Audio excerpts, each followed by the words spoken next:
各位大家好嚇，咁今日呢，我又想同大家分享少少關於人類演化過程當中呢一啲好有趣嘅現象。話有趣其實唔單止有趣，係好根本，幾乎係界定人之所以為人嘅一啲嘅地方嚇。呢個呢，先由地球嘅歷史開始啦嚇。地球有45億年歷史嚇，根據啲地質學家嘅推算。咁大概經過咗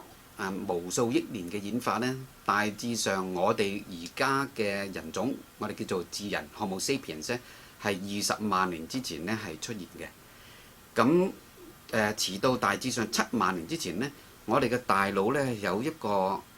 突然間嘅變異。呢個變異呢係令到我哋大腦嘅唔單止 size 大咗，仲係有一個結構性嘅改變。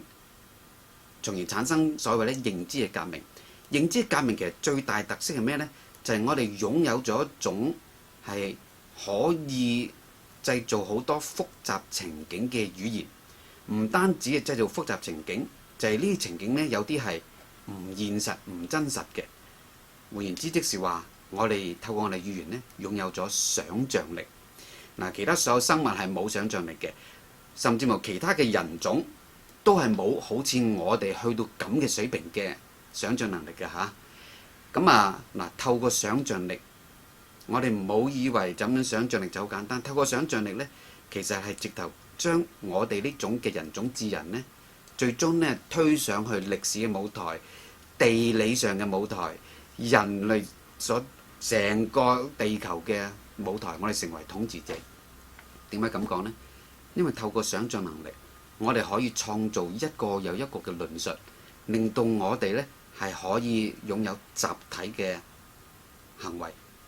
呢個集體唔單止係好少數目啦，地球上所有嘅絕大多數生物啊，尤其靈長類生物呢，其實呢科學家話俾你聽呢，佢哋有一個群體150人數或者150個 members 呢個咁嘅上限嘅。但係我哋而家見到呢，香港有700萬人口。地球上擁有1000萬人口嘅嗰啲所謂 mega city 呢，直到2015年年頭呢，已經有36個咁多嘅。人類可以走埋一齊咁多，係咪因為我哋互相認識呢？梗係唔係啦。你諗下你自己返教會、返學、參加義工活動，或者一齊去遊行或者一齊去逮捕你嘅嗰班咁嘅警察，一年又一年，其實佢哋互相唔認識㗎。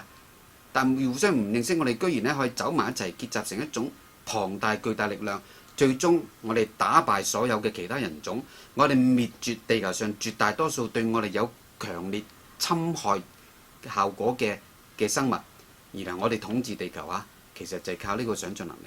因為呢個想像能力所導致嘅一個又一個嘅所謂故事，所謂一個一個論述，讓唔同嘅人三唔識七嘅人呢，係可以走埋一齊，只要我哋信嗰個論述，只要我哋信嗰個想像出嚟嘅故事，宗教啦，國家嘅存在啦，或者領袖係幾咁偉大啦，